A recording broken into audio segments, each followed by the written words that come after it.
The X1 cloud-based single door controller is an access control system that is fully integrated with dealer admin and virtual keypad.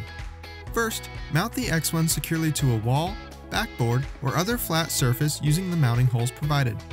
The X1 includes two reader inputs for two separate readers.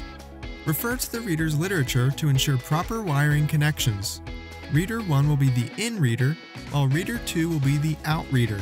If you are only using one reader, it should be connected to the Reader 1 terminals.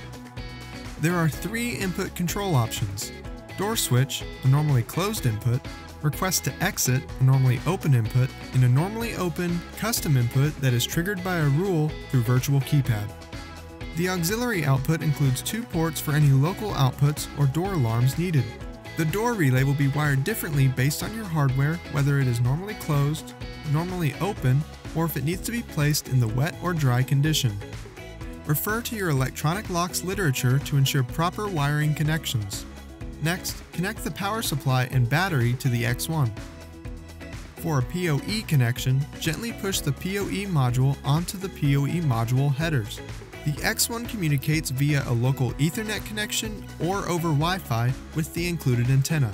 The X1 can also be equipped with a cell module for communication over cellular networks. To use the X1 on a Wi-Fi network, or if you need to assign a static IP address, use the built-in EasyConnect access point. Within 15 minutes of powering up the X1 or shorting the L header for 3 seconds, connect to the X1 SSID with a device capable of launching a browser. Launch a browser and enter 192.168.1.1 into the address bar. If using Wi-Fi, enter the customer's Wi-Fi information in Wi-Fi settings. If using network options, make edits to the desired fields. Select Apply and the X1 will reset and connect to the local network. The X1 is now ready to be programmed.